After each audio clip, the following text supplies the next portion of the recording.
how you doing? This is a continuation of Great History, Unit 1, that is 1, 2, features of nationalism and uh, nation states.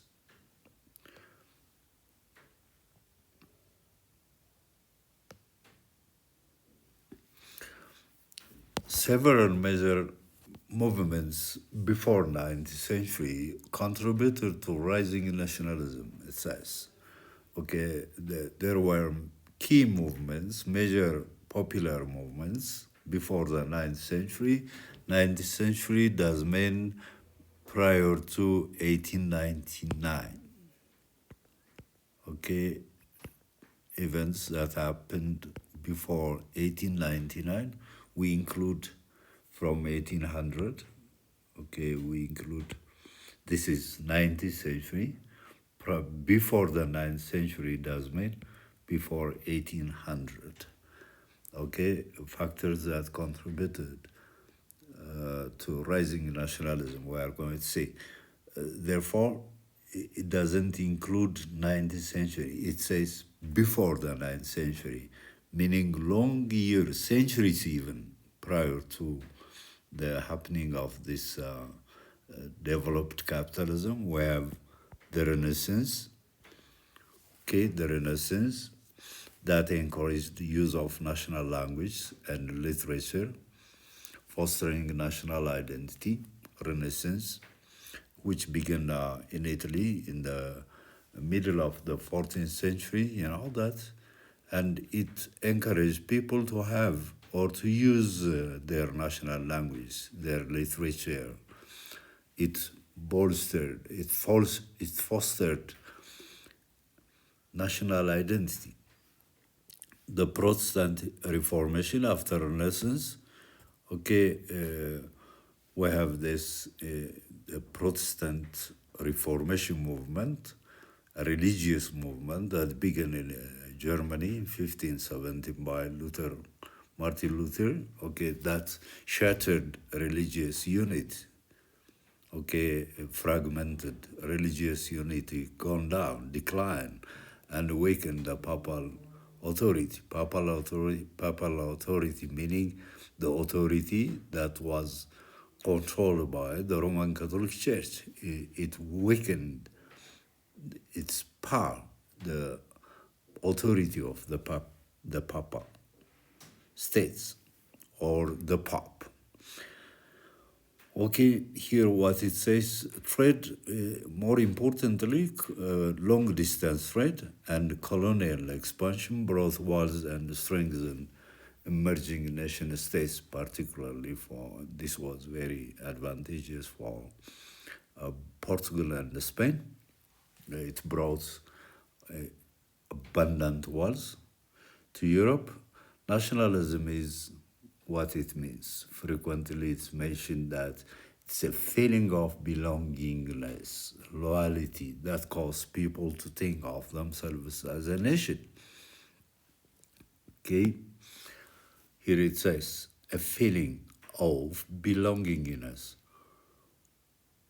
Just somebody to begin to have a feeling about his people, about his country, about his social values, cultural values. All these are included within the feeling of his belongingness, his sentiment, his feeling. We call it nationalism.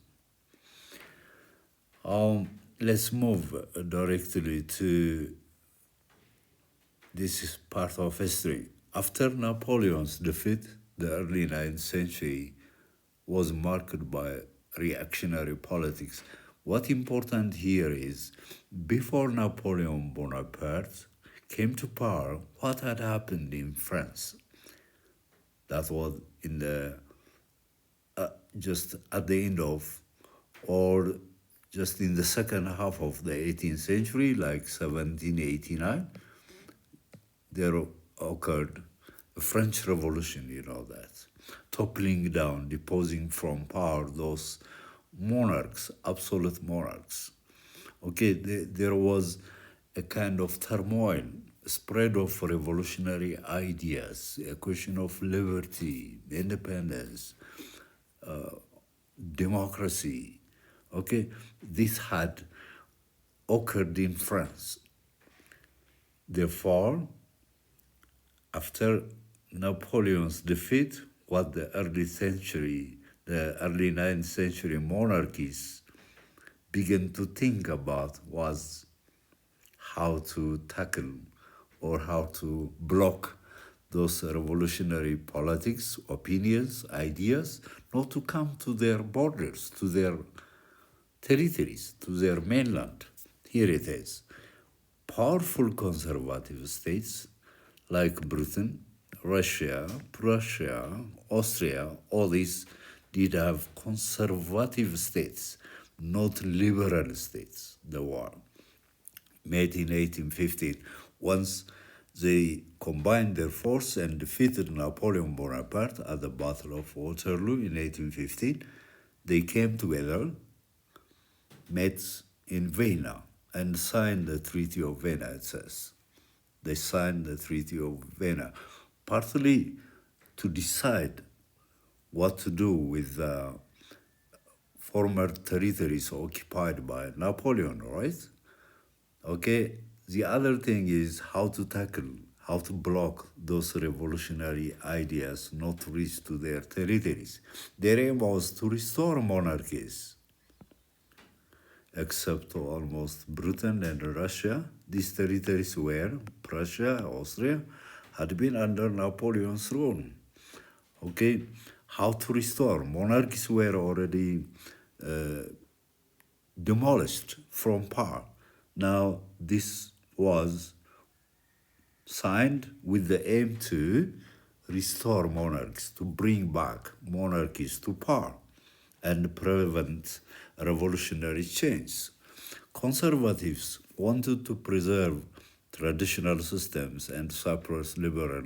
These are opposing things. Traditionalism, liberalism. Liberalism, more of it goes with capitalism, developed capitalism. Okay? It goes with nationalism, nationalist movement.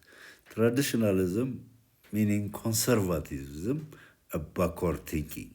They are opposing systems, opposing thoughts, rather, we can say. Revolutionaries promoted nationalism. They encouraged people to start struggling for their independence, for their national independence. Rejected conservatism. They rejected conservatism. They opposed to conservatism. This kind of thinking, this kind of thoughts came to be developed in Europe, especially after the French Revolution of 1789.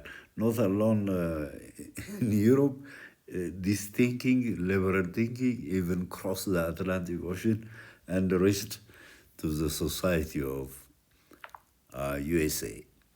Nationalism was driven by multiple factors. Here we are identifying factors contributing to a nationalist sentiment.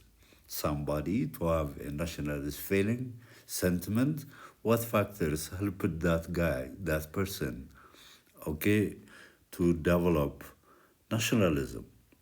One is economic concern, okay, the trade, the industry, the wealth generated out of it, out of trade, it could be said.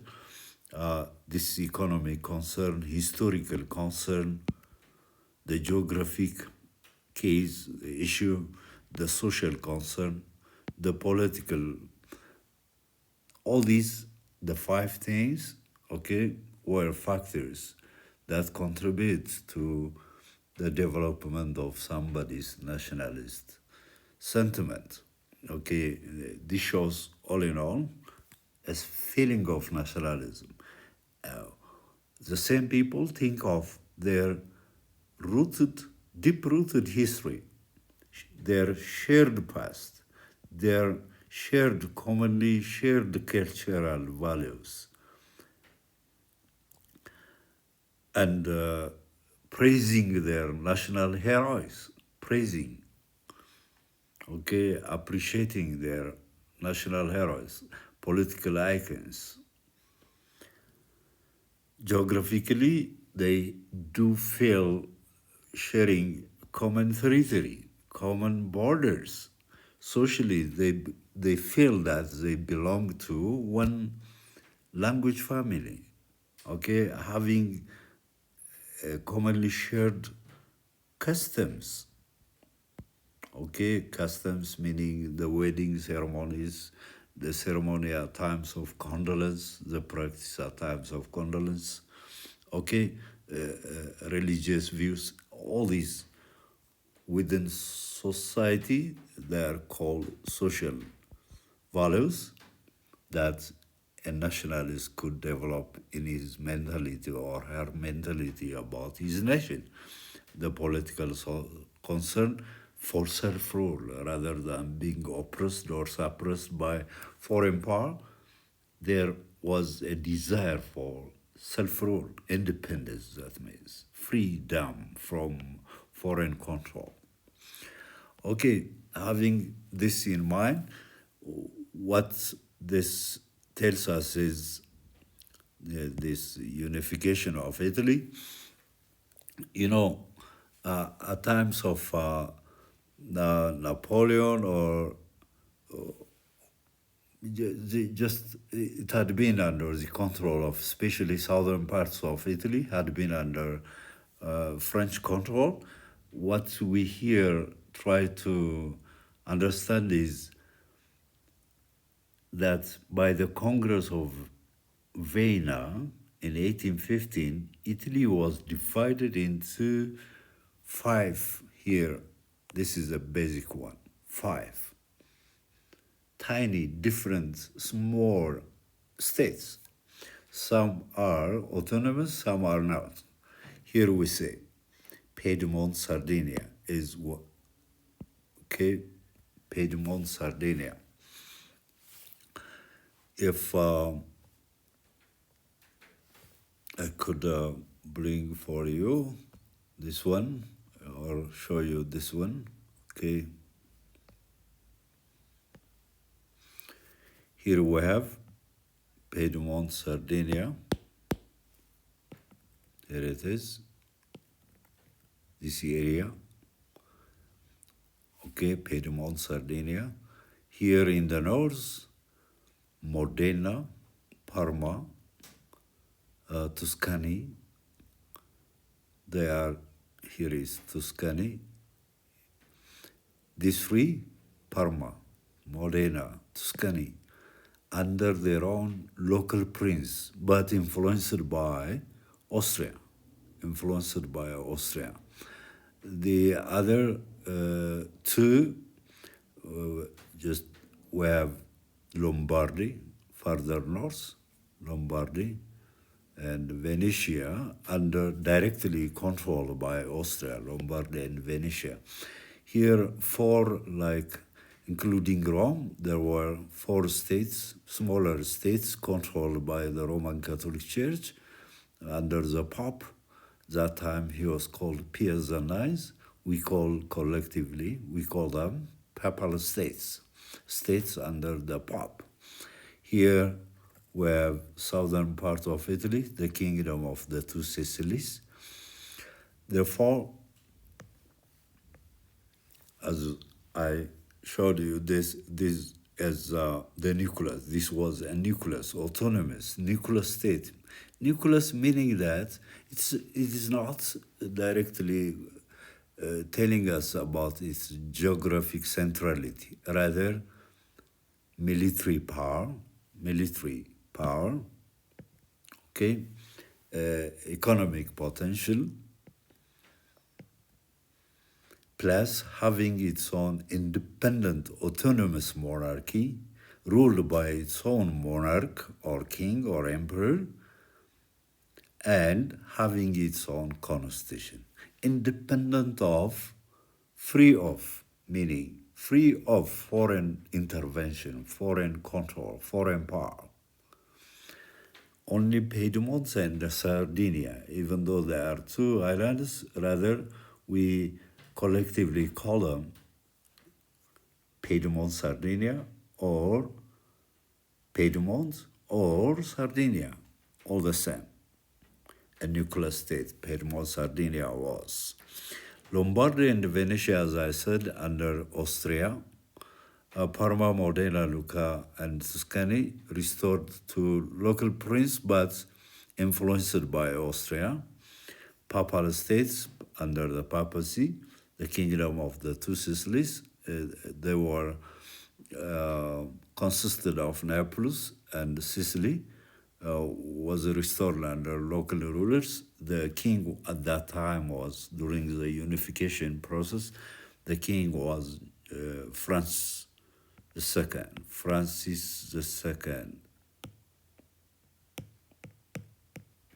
the king of the two Sicilies.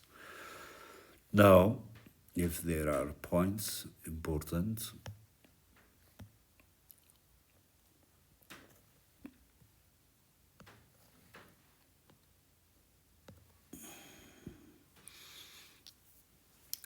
the first was, you see, the Austrian occupation of Lombardy and Venice in the north, as I have mentioned there. No need to waste time. Therefore, there were problems, meaning that three obstacles that blocked the unification process not to happen on the exact time prior to 1871. Okay, why this unification delayed? We're going to see the obstacles. The first is some parts like Lombardy and Venetia being under Austrian occupation. The other is the Papal States, even the Roman Catholic Pope stood against the unification process, fearing that if one unified Italian government could come to power, the Pope was in fear of that unification because there might be a kind of declining of authority or power of the Papal state. The third obstacle was formed by the existence of several independent states. On the French border was the Kingdom of Sardinia, or was also called Piedmont Sardinia, which had slowly expanded since the Middle Ages and was the most advanced state in Italy. Many independent states do not like to see one unified state of Italy because they thought that, especially the regional prince, thought that the nobility, what we call regional local chiefs, do not want to see Italy unified. The reason that, just like the case of the papal states, they were in fear of their power. Their power might just decline. Italy had once been the center of the Romania, it was true, had been center of the Romania and also the place where the Renaissance culture developed. It is fact, we know it. But even though it had been the center of the Roman Empire, until 1871, it was totally divided into major five smaller states. After the great explorations, its famous cities lost their importance due to the decline in Mediterranean trade because of the shift of trade routes from the Mediterranean to the Atlantic shores. The point is, especially here, what we hear, okay, if I could have a kind of, it's better to have this map. You see, around here, there had been, before the Ottoman Turks had a very large area or vast empire. Before that, Europeans used to have Chinese and Chinese and Indian. Here is China. They exchanged items and the European merchants took items, different commodities from China, from India, okay, to Europe, back to Europe. Okay, there was a land-to-land, long-distance trade, a land-to-land. Now, Ottoman Turks, after 1453, once they toppled down the Byzantine Empire and controlled Constantinople, okay, and even controlled the Balkan territories, this area became directly under the Ottoman Turkish Empire, partly under the Turks' influence. So, because of commercial rivalry between Europeans and the Ottoman Turks, okay, Turks were in a position. Things here were in favor of the Turks, so they blocked the Europeans. No way to communicate with or to get the Chinese or Indian spice, silk products. So that was even the basic factor, a key factor for Europeans to find a new sea route to India. Okay, this way. Vasco da Gama, you remember, and why Columbus moved to North America, okay, in finding a new sea land, a new sea route. His purpose was to reach to India, but he found unexpectedly a new world, a new land, what we call today America. That is to men, okay? The point is,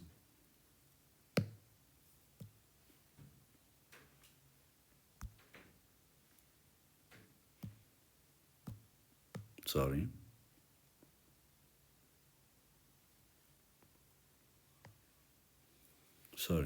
for little bit wasting time, sorry.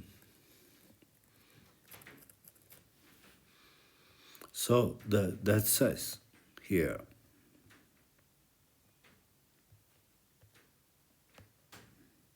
you know, here it is. After the great explorations, its famous cities, it says, okay, due to the decline in Mediterranean trade, as I showed you on the map, these Ottomans controlled the Mediterranean Sea, including the Mediterranean Sea. Egypt fell into the hands of even the Ottoman Turks, Libya as well, the Red Sea, even parts of Ethiopia like Assab, Massawa fell into the hands of the Ottoman Turks. So this situation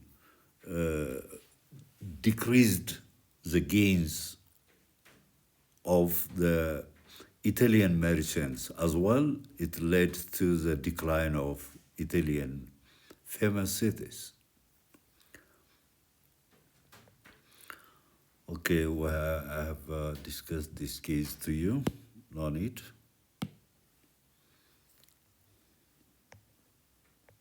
Okay, here we find three icons, three political figures who had their own three ways of just unifying Italy, the divided Italy to come into a kind of united Italy on their own times, their own strategies, and on their own status. Mazzini, Giuseppe Mazzini, the one we find him like during the 1848 revolution, he founded a kind of strong army called Young Italy, full of the use of the youngsters of Italy, a secret society promoting nationalism and unity to bring about Italian unification. What he believed is in democratic republic, there should be a republic, a government being elected by the voice, by the interest of the people. Um, Inspired many Italians, especially youth, but most of his revolts were crushed, totally crushed by the existing situation. The other was, here as well, there was a kind of interference, especially after 1859, we shall say the French interference in the affairs of southern Italy. Count Camillo di Cavour, he was the prime minister of Piedmont, Sardinia, actually appointed by King Emmanuel. Uh, he was a skilled diplomat, pragmatic politician, a realistic politician, strengthened the Piedmontese economy and army. What I believe is just there should be a strong army, firstly, a strong Piedmontese economy. And using that economy, he believed in the consolidation or creating a strong army. Formed an alliance with France, okay, that was in 1859. He signed a treaty with France just to get the French support in the fight against Austria. He did it. In 1855, we have the battles of Solferino and Magenta.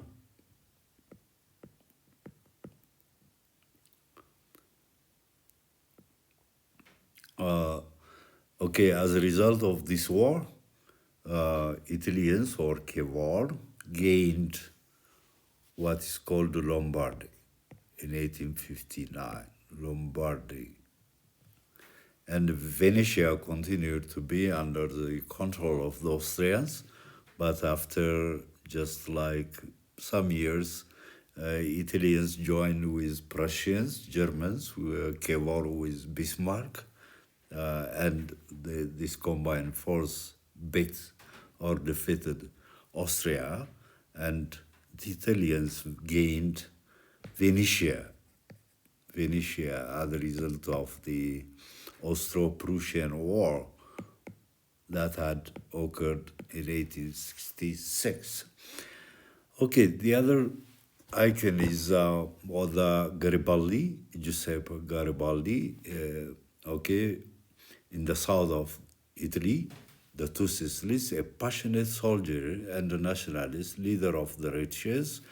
He brought those 1,000 fighters from northern Italy to the south of USA, to the south of Italy, sorry, and he organized an army called Red Shirts. They were known in uniform shirts, colored red. He conquered Sicily and southern Italy, kingdom of the Two Sicilies, in 1860. He defeated the army of King Francis II using the red shirts.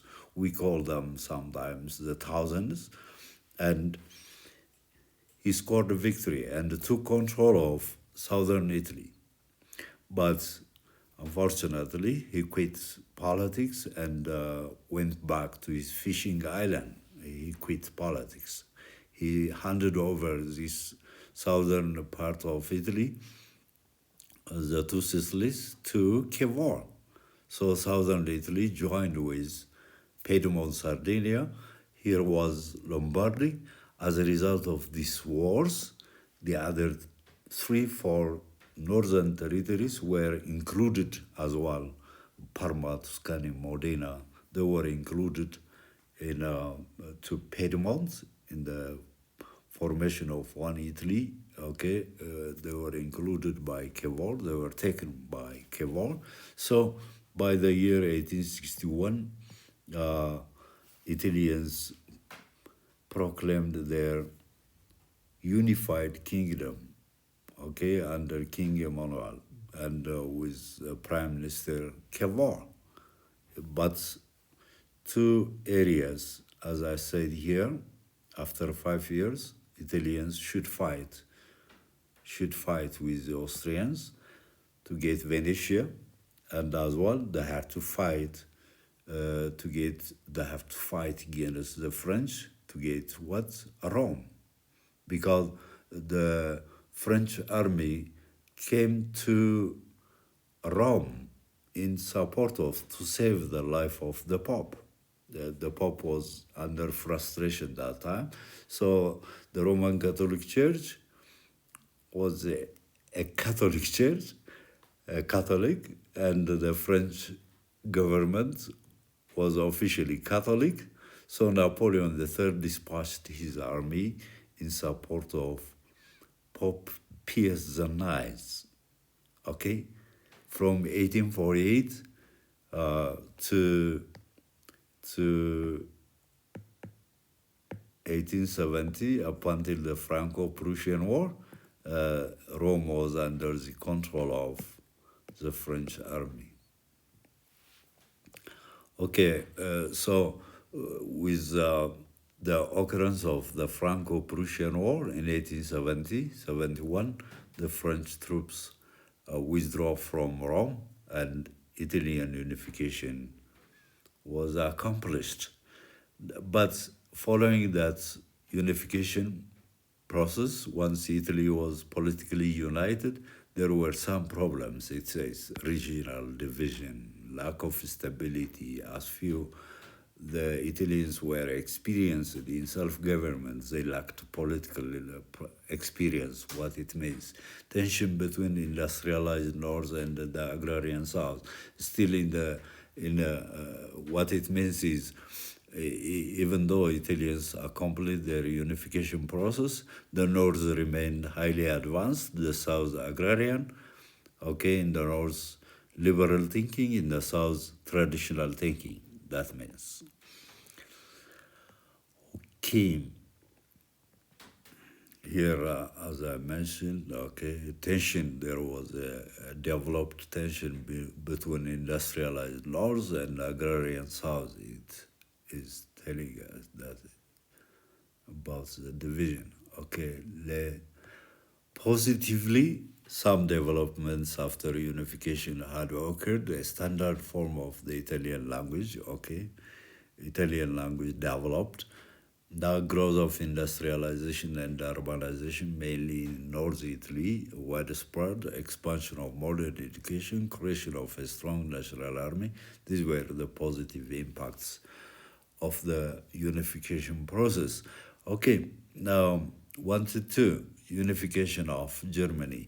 Here, the key point, just to tell you the background history, before Napoleon Bonaparte, Germany was divided into 3 tiny, smaller states having their own prince, controlled the territories.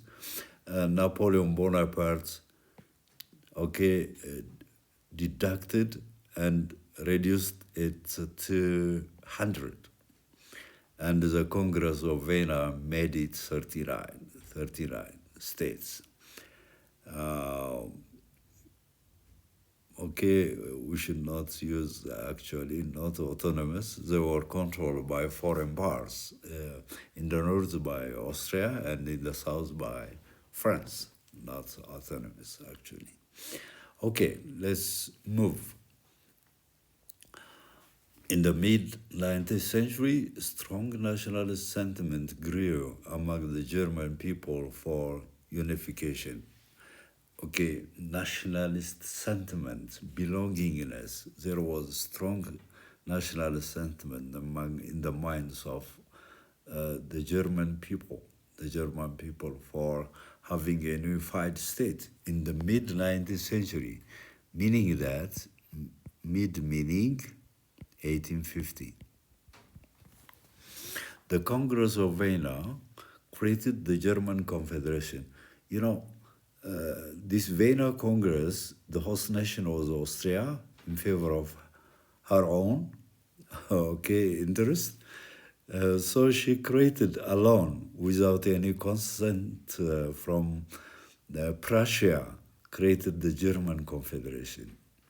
All the 39 to have a loose accession, directly influenced by, controlled by Austria, German Confederation.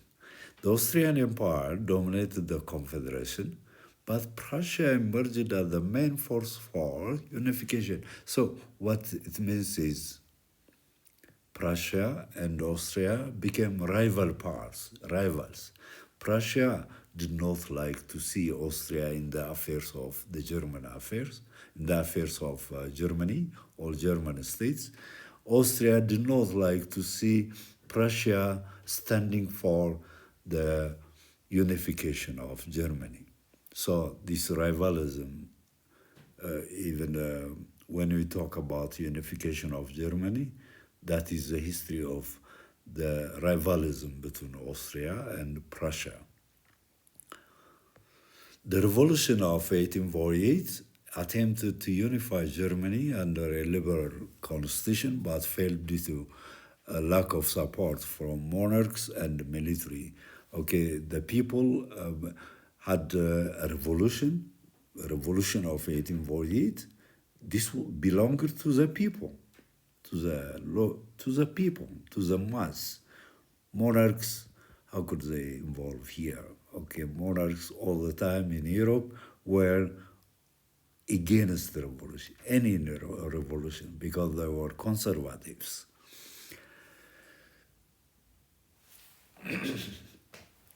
Whatever the case, the Prussia leading to just boast this nationalist feeling among especially the North German states. Here, you know, of the 39 states, here it is.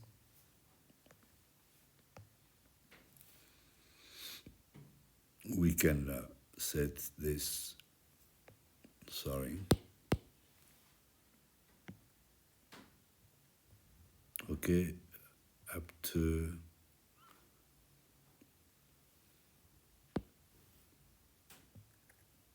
Bavaria, anyways, is not in the north. Bavaria, not in the north.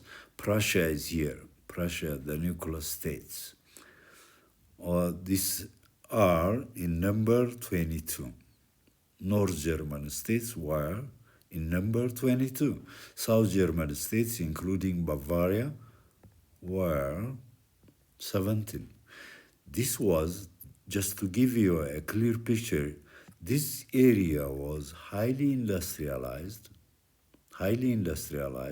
commercially advanced, and just urbanization developed.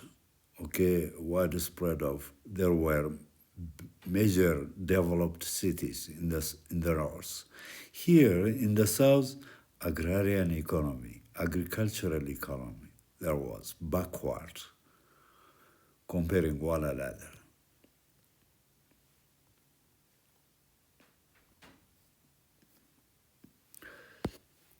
Okay, let's move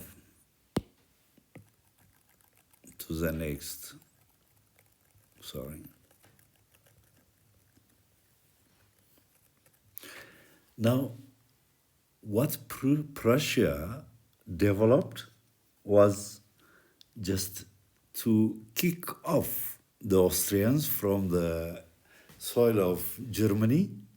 Okay, Prussia founded this economic union. We call it the Zollverein, Economic Customs Union, Economic Alliance, among which states? The 22, including Prussia, the 22 states. It was founded among the 22 with two aims. One was merchants of northern Germany, merchants of northern Germany to freely buy and sell commodities, freely move from one German state to the other with no any checkpoints. Freely, a free movement. Prussia did this to gain what? Much more economic potential, to boost the economy. Okay, here the trade and the strong economy. As a result of this economy, what the Prussians, Germans in the north thought was just that economy could be helpful for the Germans to build a strong economy and a strong army. And with that strong economy, with that strong army, to defeat the foreign enemies like Austria and France. There were various forces that opposed to the unification of Germany before 1870, it says. Foreign powers were obstacles, barriers, foreign powers. Austria, Russia, and France.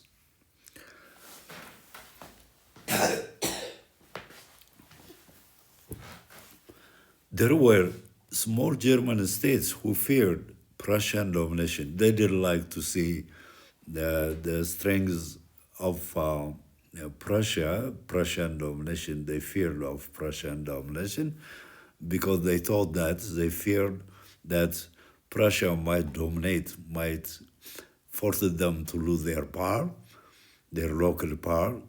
The other is Catholic states, which feared domination by Protestants. By the way, North German states were Protestants, and the Catholics dominated the southern part of Germany.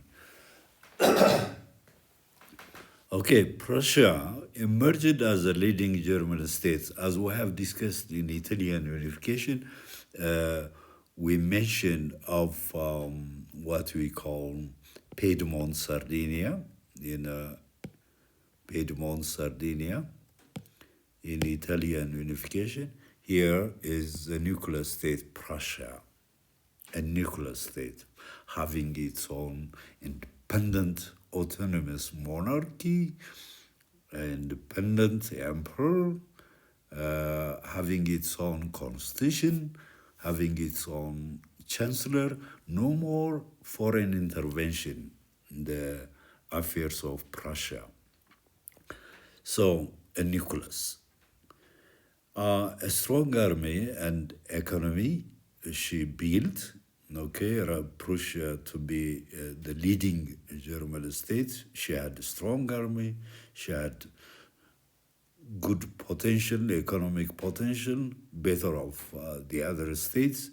Leadership, as I said, under King Wilhelm I and the Chancellor, meaning Prime Minister Otto von Bismarck. He was the king was the one who brought Bismarck to take the office of the Prussian Chancellor.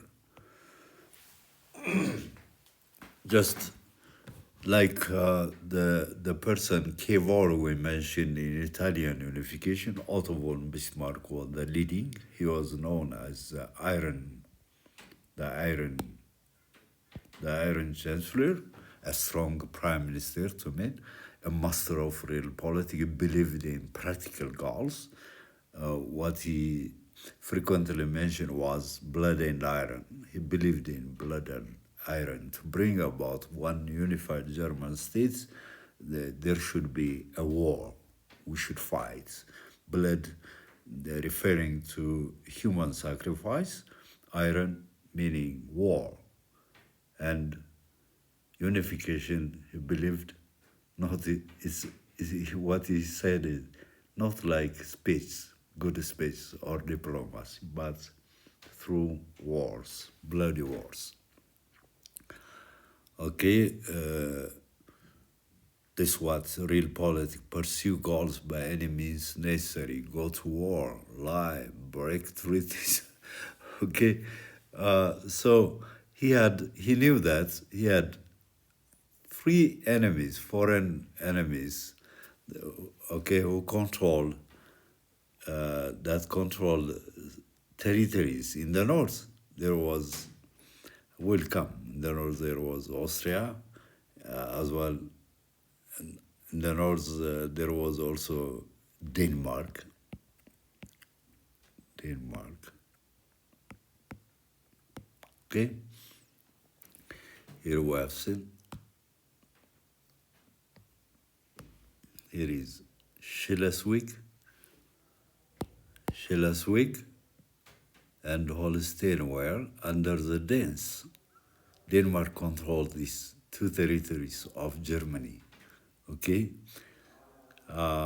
so there had to be a fight against the Austrians. That means here is Austria controlling the North German states. Here is the South German states controlled by France. So Bismarck had to fight the Danes, then the Austrians, then the French. That is all about these three wars. Me. Danish War. Okay, he knew that, Bismarck knew that he had no that much strong army to fight and defeat Denmark, so he allied with Austria. And Prussia and Austria allied together, combined their force and defeated Denmark and took control of Schleswig and Holstein. Schleswig went to Prussia, and Holstein to Austria. Why Holstein here got, why Austria got Holstein? The point is because she had contributed, she had been involved in the Danish War. Okay, kind of give and take. She gave support to Prussia in the defeat against Denmark, so she demanded again that was Holstein was given to Austria. But later on, Bismarck had pre-calculated that he could fight against the Austrians to retake Holstein. So he fought here. He allied with the Italians, as we have discussed, a war that brought Venetia to Italians. So Italians allied with Prussians. So Prussians defeated Austrians in what was called the Austro-Prussian War, or the 7 Weeks War, or we call them the Battle of Sadwa. The Battle of Sadwa. Okay, don't be confused. We call this the Battle of Sedan. We'll come to see these parts of history. So as a result of this battle, Prussia, Bismarck took Holstein from Austria. Okay, Schleswig and Holstein were annexed by Prussia. Austria was excluded. Yeah, the German Confederation that I have mentioned here earlier was dissolved. German Confederation. This was dominated and founded by Austria. This was dissolved. Okay, this was the goal of the aim of the Prussians, why they fought the war, to avoid, to remove Austrian influence in German affairs. Therefore, she excluded Austria. Prussia, or Germans, excluded Austria in the north.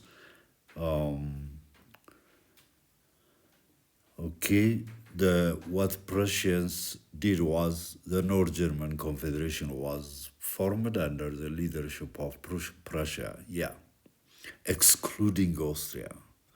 Why the North? Only 22 North German states, including Prussia, were included here as association, not government actually, as a loose association, a loose that could enable Prussia to move to the accomplishment of the unification process after defeating France. Actually, it's a big and major step. This formation had occurred in 1867. From this time on, even we could say Austria formed a dual monarchy, what was called Austro Hungarian dual monarchy up until the end of the First World War, after being excluded from the German affairs. The last enemy of Austria, I mean Germany, was France. So Bismarck used nationalism to provoke France. Yeah, he was the one. Not Germany here declared war on France, rather France declared war on Germany. He was the one who just used nationalism to provoke France.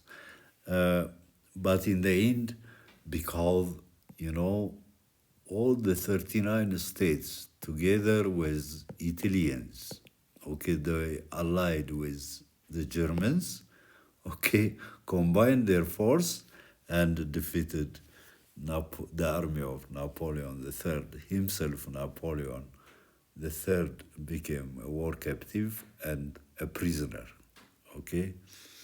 He was captured and imprisoned. The amazing thing, the German army penetrated into crossing the border of France and reached to Warsaw, the city of Warsaw, that time the capital of France. Okay, so the point is, William, okay, crowned by Bismarck as a emperor of United Germany. The point is, he crowned himself. He became emperor of Germany. That proclamation, that crownship ceremony, took place on enemy land, on enemy soil, on the French soil.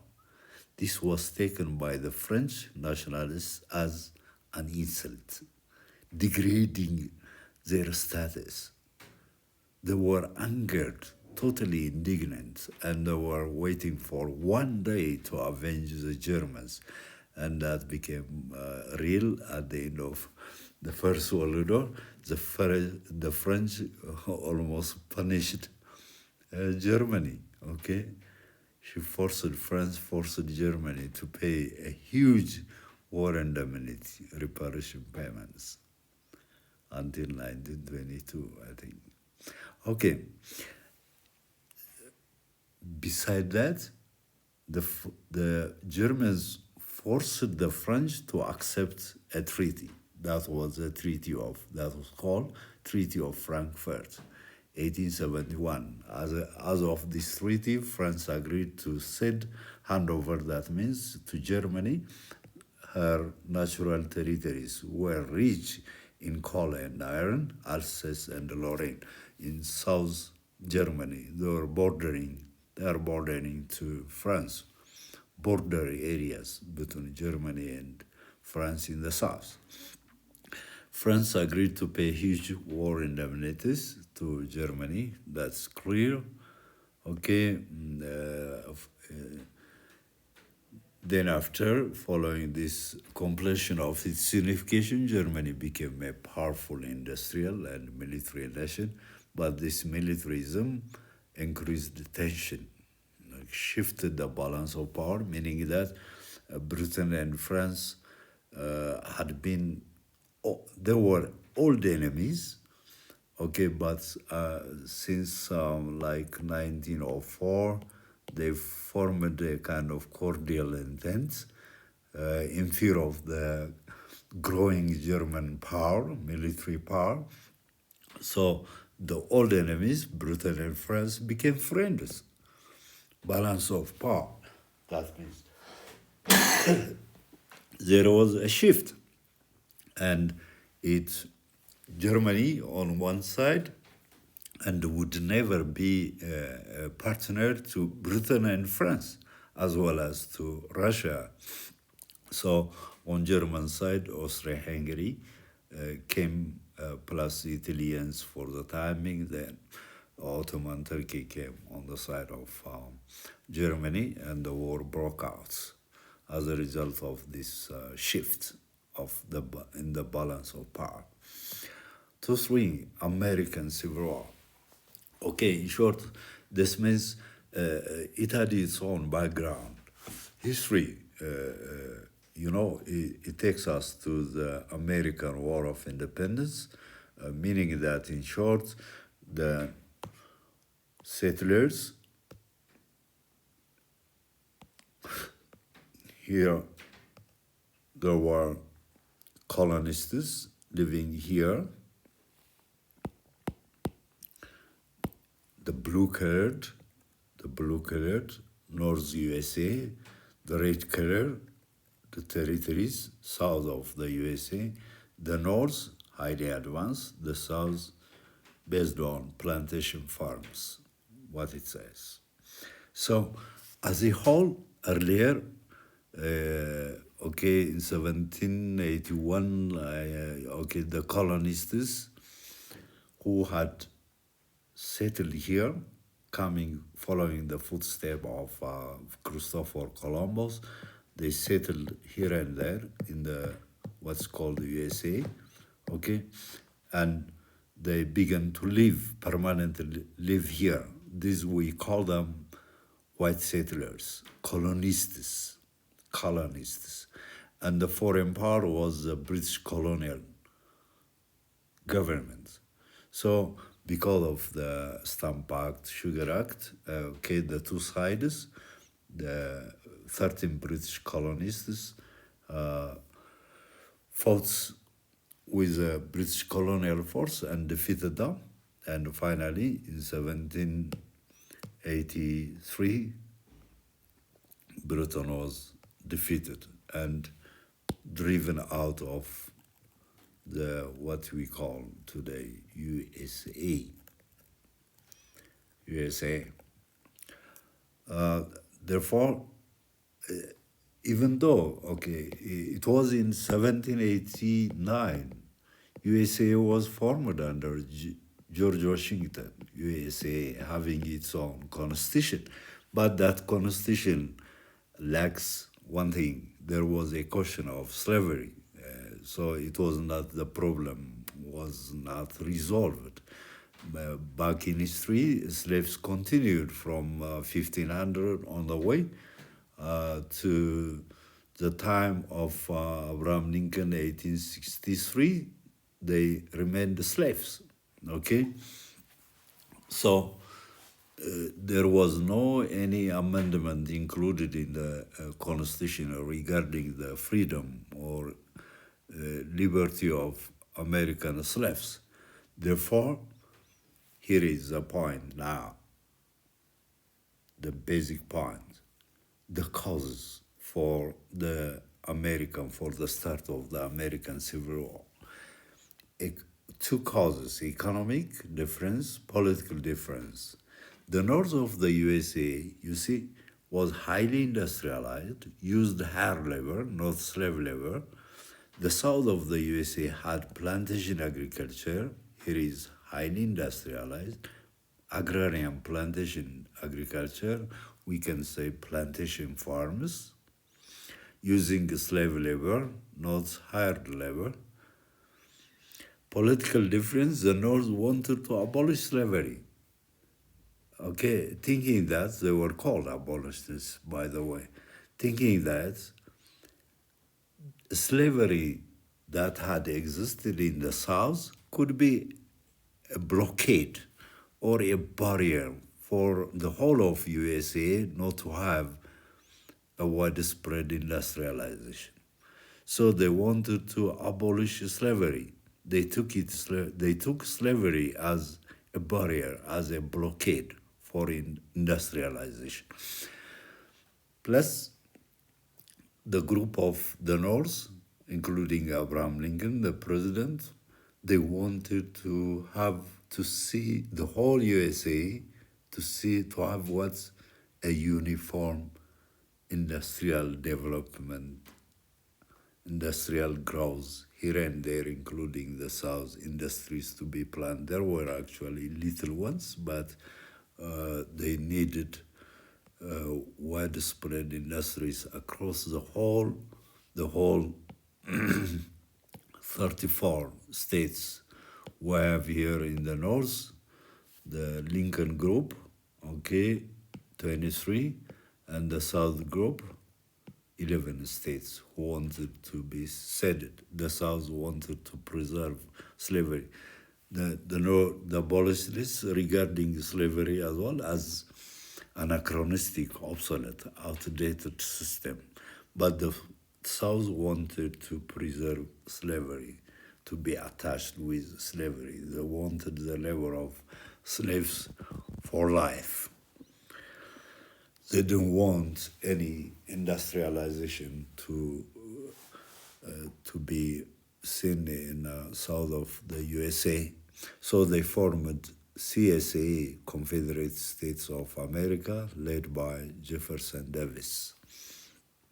Okay, it was this conflict, this difference brought them to a war. We call it the American Civil War. And it started in 1861 and ended 65. Okay, while the war was continuing, Abraham Lincoln came with two decrees, two proclamations in 1863. One was the Emancipation Proclamation, and the other was the Homestead Law. This first one gave full human rights, okay, freedom to all slaves in the south of the USA. They became free from slavery. And the Homestead Law, Lincoln gave open land in the west of the USA by what was called the act called Homestead Law, distributing plotted lands to ex-slaves. As a result of this proclamation of two laws, Abraham Lincoln gained or had 186,000 ex-slaves joining his army. This was one factor for his victory over the southern states. And in 1865, the war was concluded in favor of the Northerners. USA now united as a nation and became a major global industrial power. However, this war became a cause finally for the loss of life of Abraham Lincoln. He was killed by a KKK agent called John Wilkes Lincoln was killed by this KKK agent. However, in 1865, the abolition of slavery was inserted as 13th Amendment in the U.S. Constitution, as the 13th Amendment. Here is the last one, nationalism and the Eastern question. When we talk about nationalism and the Eastern question, as I have mentioned earlier, you see how Ottoman Turkey here, starting from 1453, once they destroyed the Byzantine Empire, began to have a vast empire controlling the Balkan Peninsula. The Balkan Peninsula, this area, okay? Bosnia, Serbia, Montenegro, Slovenia, Croatia, Greece itself, Romania, Albania, all these had been under the colonial yoke of the Ottoman Turks. Now, the point is, you see, her power declined in the 18th and the 9th centuries. Her power, the Turks' power declined in strength. And besides that, Russia, here is Russia, was coming here. She was to have a dominance over the Black Sea, here is the Black Sea, and even crossing these Dardanelles, she wanted to control the Mediterranean Sea. That's the point. Eastern question does mean what? On the west, Britain, Austria, okay? How they could come to tackle this problem, the Russian expansion. So they wanted to give support to the Ottoman Turkish Empire in blockading or preventing what? Preventing what? The declining power of the Ottoman Turks.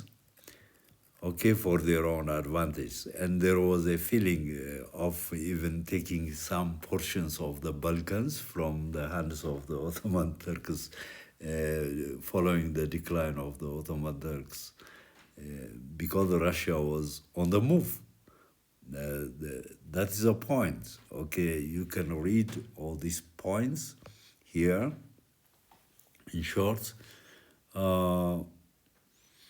Russia supported Balkan nationalism partly because, Russians assumed that they shared the same blood, Slavic blood, the same religion, Orthodox religion, Orthodox Church, Slavic blood, Slavic language.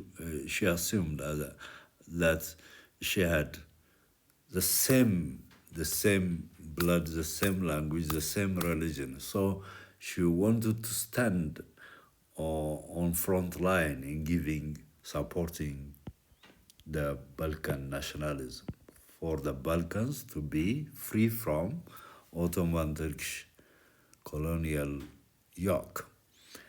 Russia wanted access to the Black Sea, as I said here, the Mediterranean Sea. Britain opposed Russian expansion, aimed to protect its routes to India, as I said here, as I showed here. Okay, this way. Okay, Britain wanted to protect this area. Sorry. The Mediterranean Sea, because it was a way for her to reach to her colony, India. Okay, if Russia could control the Mediterranean Sea, that became dangerous, for a threat. The British considered it as a threat for her not to easily reach India. Okay, that's why Britain supported Ottoman rule to keep Russia away from the Mediterranean. Number 3, Austria-Hungary feared Russian expansion near its borders, supported Ottoman stability to prevent the spread of Slavic nationalism. As we said, okay, she is bordering to the Balkans. She had influence over there, and she didn't want the expansion of Russia, because if Russia could come to that area, it was Slavic nationalism could be strong enough and be dangerous for Austria-Hungary. In 1875, major revolts broke out in the Balkans. Balkans meaning that Serbia, Serbia, Croatia, Montenegro, Slovenia, Bosnia, almost the same. Once in history, after the First World War, all these 7 territories formed Yugoslavia, Yugoslavia, now not in existence today. No Yugoslavia. They were dispersed into so many smaller republics, republican governments, states. Serbia alone itself, Croatia its own, Slovenia, Macedonia, with their own governments. By 1878, Romania, Montenegro, and Serbia gained their independence from who? From Ottoman Turkish Empire, from Turks' colonial rule. Between 1878 and 930, the Ottoman Empire lost most territories as Britain, Austria, France, and Italy divided its lands. This war took portions of territories from the Ottoman Empire following the decline of the Ottoman colonial rule. Therefore, what we talk about is just, you know, how the tensions begin intensified time to time, especially when Austria controlled Bosnia. That was in 1878. Okay, Bosnia being controlled by Austria, that became a cause for Serbia to attack Austria. Okay, Austria and Serbia became bitter enemies. Therefore, Serbia gradually being bigger and bigger, okay, wanted to protect, just as if she could be a representative agent of all Balkan affairs. Okay, so this conflict, by the way, like in 1911, starting 1911, 1912, okay, all the Balkans formed a league, the Balkan League, combined their force and defeated Ottoman Turks. And Ottoman Turkey withdrew from the Balkan territory. Okay, that became a victory. We call it the First Balkan War. It was a victory for the Balkans. But in the Second Balkan War, over the redistribution of Macedonia, you see, Bulgaria declared war on the rest of the Balkans, Serbia, Greece, the war, right? And Bulgaria was finally defeated. And Serbia, became just stronger politically, economically, and militarily. After this happening, what? This was 1913. What follows is 1914. After some moments, sorry, and this means that 1914 was the beginning of the First World War. You see? So the competition for Balkan influence intensified tensions among European powers, okay, contributing to hostility before World War One. So the condition that took European powers to the start of the First World War was just Serbia. In support of Serbia, Russia came. Russia had already organized and signed a treaty with Britain and France. They became allies, and they all came on the side of Serbia, especially Russia. On this side, in support of Austria-Hungary, Germany came to Austrian side. Ottoman Turkey finally involved on the side of Germany, and these two camps were the basics for the start of the First World War. That's all about today's lesson, Unit 1. And I'll join you with Unit 2, African History of Grade 9. And just we'll see, I will give you just short briefing on African history in Unit 1, in Unit 2, sorry, in both Amharic and English. I invite you to follow me for just all the weeks. Then I will continue presenting Unit 3, Unit 4. Okay, if you don't have any questions, any unclear point, you can state your comments there. Thanks for your patience, for listening me patiently. That's all about today's lesson. Thank you.